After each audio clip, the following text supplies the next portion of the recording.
마가복음 6장 1절에서 6절 말씀입니다. 우리 한 절씩 교독하고 마지막 한 절은 합독하도록 하겠습니다. 예수께서 거기를 떠나사 고향으로 가시니 제자들도 따르니라. 많은 사람이 듣고 놀라 이르되 이 사람이 어디서 이런 것을 얻었느냐? 이 사람이 받은 지혜와 그 손으로 이루어지는 이런 권능이 어찌 됨이냐? 이 사람이 마리아의 아들 목수가 아니냐? 야고보와 요셉과 유다와 시몬의 형제가 아니냐? 그 누이들이 우리와 함께 여기 있지 아니하냐 하고 예수를 배척한지라. 예수께서 그들에게 이르시되 선지자가 자기 고향과 자기 친척과 자기 집 외에는 존경을 받지 못함이 없느니라 하시며, 거기서는 아무 권능도 행하실 수 없어 다만 소수의 병자에게 안수하여 고치실 뿐이었고 그들이 믿지 않음을 이상히 여기셨더라. 주님께서 가르치시더라. 아멘. 살아계신 하나님의 말씀입니다. 우리는 보통 낯선 자리보다 익숙한 자리가 더 편하다고 생각합니다. 그런데 인생을 살다 보면 가장 상처를 주고 가장 마음을 닫게 만드는 자리는 의외로 가장 익숙한 자리일 때가 많이 있습니다. 내가 누구인지를 다 안다고 생각하는 사람들, 내 과거와 실수까지 기억하는 사람들 앞에서는 새로운 모습으로 서기가 쉽지 않습니다. 오늘 본문에서 예수님은 가장 편해야 할 자리, 그러나 가장 어려운 자리로 가십니다. 바로 나사렛, 예수님이 자라신 고향입니다. 이제 한 달 정도 후면 우리 고유의 민족인 명절인 설이 다가옵니다. 여러분은 고향을 방문할 때 어떤 마음이 드십니까? 우리가 만약 오랜만에 고향을 방문해서 친구들이나 친척들을 만날 때 어깨가 제법 으쓱할 만한 소식을 가지고 가면 얼마나 우리의 기분이 좋습니까? 자녀가 좋은 대학에 들어갔던지, 좋은 회사에 취직을 했다든지, 아니면 하고 있는 사업이 성공을 해서 수입을 많이 얻었다든지 말입니다. 제법 폼나게 고향에 가고 싶은 마음, 고향 앞에 내 이름으로, 내 자녀의 이름으로 현수막이 걸리면 얼마나 좋을까라는 생각도 하게 됩니다. 어찌 보면 지금 예수님도 어깨가 으쓱할 만한 상황을 보내시고 고향으로 가십니다.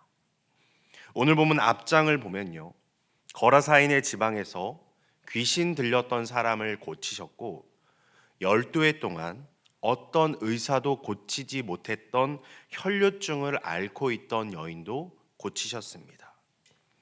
또한 회당장 야이로의 죽은 딸도 살리셨습니다.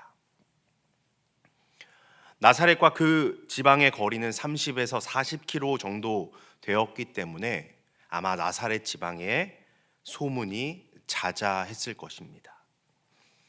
만약 지금 같으면 여러 현수막들이 걸렸을 것 같습니다.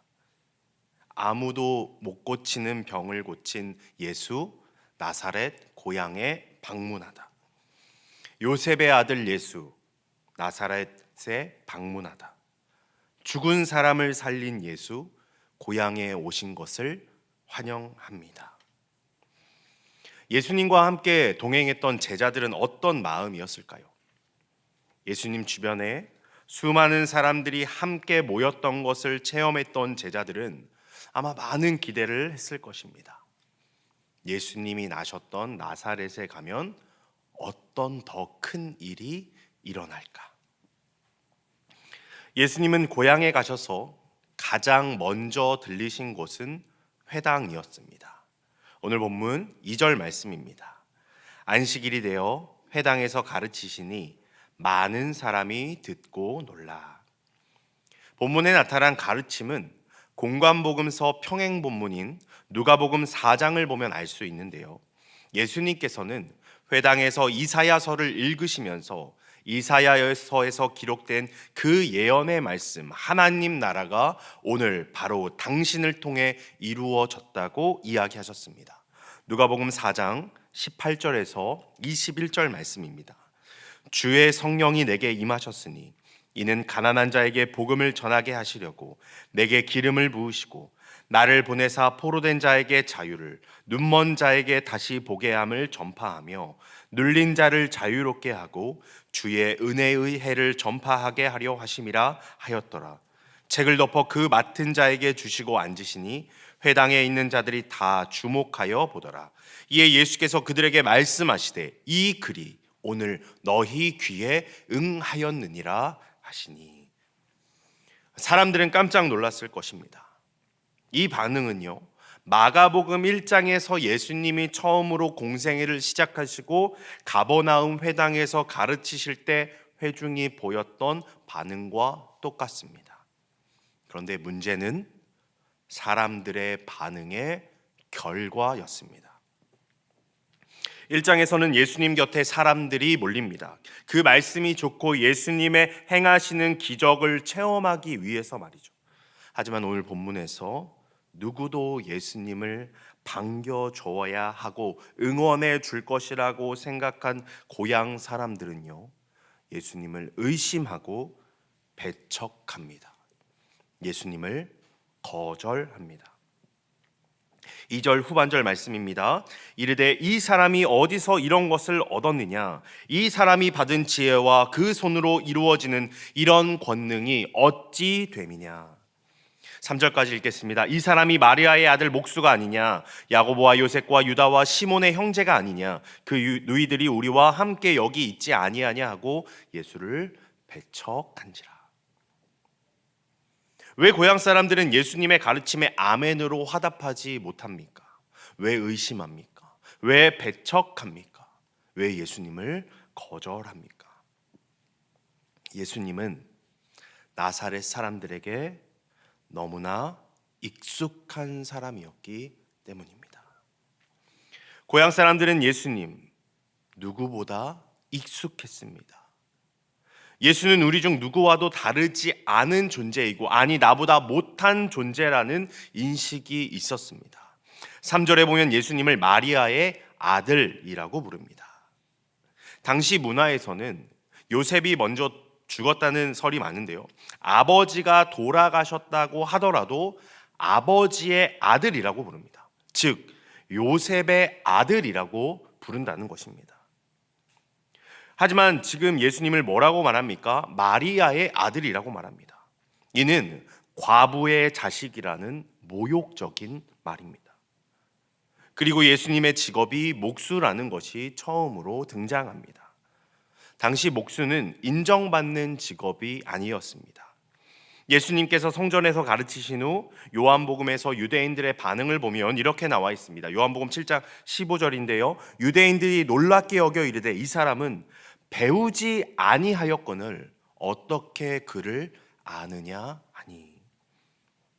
당시 사람들에게 목수는 무식한 사람이다라는 편견이 있었던 것 같습니다. 동네에서 함께 자란 사람들은 예수가 누구 집 자식이고 직업이 뭐고 형제들은 누구인지 속속들이 알고 있었습니다. 그리고 마가복음 3장 21절을 보면요, 이미 동네 사람들은 예수가 바알세불, 즉 귀신에 들렸다는 이야기도 하고 다녔습니다. 나사렛 사람들은 자신들이 가지고 있던 예수에 대한 익숙함, 고정관념으로 예수님을 판단하였습니다. 그냥 동네에서 우리 아이들과 함께 자랐던 예수, 그냥 내가 동네에서 봐왔던 청년 예수라고만 생각한 것이죠. 고정관념을 깨지 못한 동네 사람들은 메시아로 오신 예수를 받아들이지 못하고 배척하고 거절합니다. 그러자 예수님께서는 사람들에게 이렇게 말씀하십니다. 4절 말씀입니다. 예수께서 그들에게 이르시되 선지자가 자기 고향과 자기 친척과 자기 집 외에서는 존경을 받지 못함이 없느니라 하시며, 예수님께서 말씀하실 때 다른 동네 사람들은요 모두 즐겁게 받아들였습니다. 갈릴리와 다른 동네에서는 예수님께서 엄청난 기적과 이적을 나타내십니다. 하지만 자신의 고향에서 배척당하신 예수님은 그곳에서 소수의 병자만 고치십니다. 5절에서 6절 말씀입니다. 거기서는 아무 권능도 행하실 수 없어 다만 소수의 병자에게 안수하여 고치실 뿐이었고 그들이 믿지 않음을 이상히 여기셨더라. 여러분, 예수님께서는요 광풍도 잠잠케 하시고 군대 귀신 들렸던 귀신 들렸던 사람도 고치셨고 중풍병자도 고치셨고 12의 혈류증 걸린 여자도 고치고 죽었던 야이로의 딸도 살리신 예수님이신데, 자신의 살았던 고향 땅에서는 소수의 병자만 고치셨다고 성경은 증거하고 있습니다. 여러분 한번 생각해 보십시오. 여러분이 지금 돈과 명예와 능력 모든 것을 가지고 있습니다. 그래서 선한 마음을 품고 여러분이 어렵고 힘든 이웃들을 도와주려고 전국 일주를 시작합니다. 가는 곳곳마다 많은 사람들에게 인사하고 인사하는 것뿐만 아니라 마음을 나누고 물질을 나눕니다. 그러다가 마지막 종착지가 여러분들이 사셨던, 여러분들이 태어났던 고향입니다. 고향에서 여러분들은 얼마나 많은 마음을 드리고 많은 재정을 후원하고 오시겠습니까? 저라면 적어도 다른 지역보다는 조금이라도 더 많은 후원금을 내고 올 것 같습니다. 우리가 그냥 인간적으로 생각해 보면 예수님께서 자라신 고향이고 예수님이 봐왔던 사람들도 있을 텐데 왜 예수님은 그곳에서 권능을 행하지 않고 소수에게만 권능을 보이셨을까요? 혹시 예수님께 무슨 특별한 능력을 만들어주는 비밀 도구가 있었는데 그걸 놓고 고향으로 가신 건 아닐까요? 아니면 삼손처럼 머리카락이 사라지면 힘이 사라지듯 예수님에게도 그런 약점이 있었는데 그것이 없어져서 사라져서 권능을 행하실 수 없으셨을까요? 아닙니다. 오늘 본문을 보면 문제는 예수님에게 있지 않습니다. 문제는 나사렛 사람들이 이미 자신들이 만들어 놓은 예수님에 대한 기준이 있었던 것입니다. 그들은 예수님은 하나님의 아들로 보기보다 자신들이 잘 알고 있다고 생각했던 나사렛 출신의 한 청년 예수로만 보았던 것입니다. 그래서 예수님의 말씀과 권능을 하나님의 역사로 받아들이지 못하고 자신들의 선입견이라는 틀로 예수님을 재단해 버린 것입니다. 그 결과 그들은 예수님을 이해하지 못한 것이 아니라 의도적으로 받아들이지 않았고 결국 예수님을 배척하게 된 것입니다. 그런데 여러분, 바로 이 이야기 앞에 놓인 본문에서는 어떤 장면이 등장합니까? 제가 설교에서도 여러 번 반복했던 것처럼 혈류증 여인과 야이로의 딸 이야기가 나옵니다. 이 두 사람들은요, 자신들의 방법으로, 자신들의 생각으로 자신들의 문제를 해결하려고 했던 사람들입니다. 하지만 결과가 어땠습니까? 해결되지 않았습니다. 그때 자신의 문제가 해결되지 않자 자신들의 자존심을 내려놓고 죽음을 선택하며 예수님께 찾아갑니다. 하지만 여러분, 예수님은요 이들을 거절할 수 있었습니다. 혈류증은 부정한 병이었고 죽은 시체를 만지는 것 또한 부정한 일이었기 때문입니다. 하지만 예수님은 거절하지 않으십니다. 왜 그렇습니까? 그들이 가지고 간 것이 있기 때문입니다. 그것이 무엇입니까? 바로 예수님을 향한 믿음이었습니다.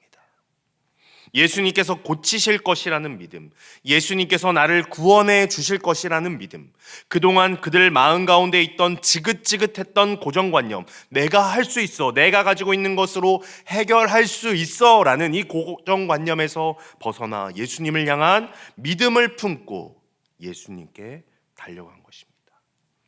그 결과 어떻게 되었습니까? 예수님을 향한 믿음을 가진 그 두 사람에게는 병이 낫는 기적, 죽은 딸을 살리는 기적을 그들의 눈앞에서 목도하게 됩니다. 예수님의 권능을 보게 됩니다. 하지만 오늘 본문에 나타난 고향 사람들에게는 혈류증 여인과 야이로의 딸의 죽었던 딸이 살아나는 그런 기적을 바라보지 못합니다. 그들은 예수님을 향한 믿음이 없었기 때문입니다. 자신들이 알고 있던 예수에 대한 그 선입견이 예수님을 배척했습니다. 거절했습니다. 그렇기 때문에 예수가 메시아로 보이지 않은 것입니다. 그들이 가지고 있던 예수에 대한 익숙함이 하나님의 아들이 아닐 것이라는 그 믿음이 그들 앞에 나타난 하나님 나라의 왕을 보지 못하게 한 것입니다. 그들의 믿음 없음으로 예수님을 배척했기 때문에, 거절했기 때문에 예수님은 권능을 적은 소수에게만 행하실 수밖에 없었습니다. 그들이 믿음을 가지고 나아갔다면 예수님은 그곳에 있는 나사렛 모든 사람들을 주의 품에 품어주셨을 것입니다. 여러분은 예수님에 대해 어떤 믿음을 가지고 계십니까? 여러분은 예수님을 어떻게 생각하고 계십니까? 내가 그동안 알아왔던 예수님이 다야. 내가 그동안 성경 공부해서 배웠던 예수님이 다야. 내가 그동안 들어왔던 설교에서 배운 예수님이 다야라고 말하고 계시지는 않습니까? 예수님에 대해서 많이 알고 있는데 그 알미, 그 익숙함이 나의 믿음을 성장시키기보다 믿음의 성장을 막고 있지는 않으십니까? 나를 통해 일하실 예수님의 능력을 막고 있지는 않으십니까? 누군가가 예수님에 대해서 알려줄 때 나는 다 알고 있어요. 그거 들었던 이야기예요. 주보의 본문을 보고 내가 다 아는 이야기인데 오늘은 넘어가고 주보 옷 하나 찾아야겠다라고 생각해 보신 적은 없으십니까? 내가 생각하는 예수님과 조금 다른 이야기를 하면 들어볼 생각도 안 하고 있지는 않으십니까? 내 생각에 갇혀있는 예수님, 내가 만들어 놓은 예수님으로 한정 짓고 있지는 않으십니까? 그래서 나와 생각이 다르면 내 이웃을 배척하고 거절하고 있지는 않으십니까? 아무리 말씀에서 이렇게 해야 한다고 해도 내가 살아가고 있는 기준과 다르면 그 말씀을 거절하고 있지는 않으십니까? 신은 죽었다. 이 말은 철학자 니체가 서구 사회가 더 이상 하나님을 삶의 기준으로 삼지 않는 현실을 진단하며 한 말입니다. 그리고 이스라엘의 역사학자 유발 노아 하라리는 호모데우스를 통해 현대 사회가 하나님이 아닌 인간과 기술을 절대 기준으로 삼으려는 방향으로 나아가고 있음을 책에서 분석하고 있습니다. 여러분, 현대 사회는요, 하나님을 대놓고 부정해서라기보다 하나님 없이도 충분히 살 수 있다고 착각하며 살아가는 시대가 되었습니다. 그래서 니체의 신은 죽었다라는 말이 시대의 표어처럼 들리기도 합니다. 그런데 이 시점에 영국 성공의 신학자이던 케네스 리치는 이렇게 세상에 외칩니다. 그래, 너희가 말하는 그 신은 죽었을지 모른다. 개인 이기주의가 만든 하나님, 자본주의와 돈과 세속주의가 만든 하나님, 기득권이 이용해 만든 하나님, 그런 우상은 무너져야 한다. 그러나 성경이 말하는 하나님은 절대 죽지 않으시고 지금도 살아 계신다. 그렇다면 이 질문을 우리 자신에게 던져보아야 합니다. 혹시 저와 여러분은 어떤 하나님을 믿고 어떤 하나님을 따르고 있습니까? 내가 만든 하나님을 믿고 성경이 말하는 예수님을 배척하고 있지는 않으십니까? 믿음이 생기면 손해볼 것 같습니다. 믿음이 좋은 성도님, 집사님, 권사님, 장로님을 보면요, 교회에서 봉사를 왜 그렇게 많이 하는지 자신의 삶의 많은 부분을 예수님께 드립니다. 그러니까 부담스러워 보이는 거죠. 그러니까 우리는 어떤 생각을 합니까? 나는 적당히 해야지. 내가 믿고 싶은 것, 내가 하고 싶은 것 적당히만 해야지. 그럼 어떤 결과가 나타납니까? 우리 삶에 예수님이 행하시는 기적과 이적이 적당히 나타나는 것입니다. 적당히 예수님을 믿기 때문입니다.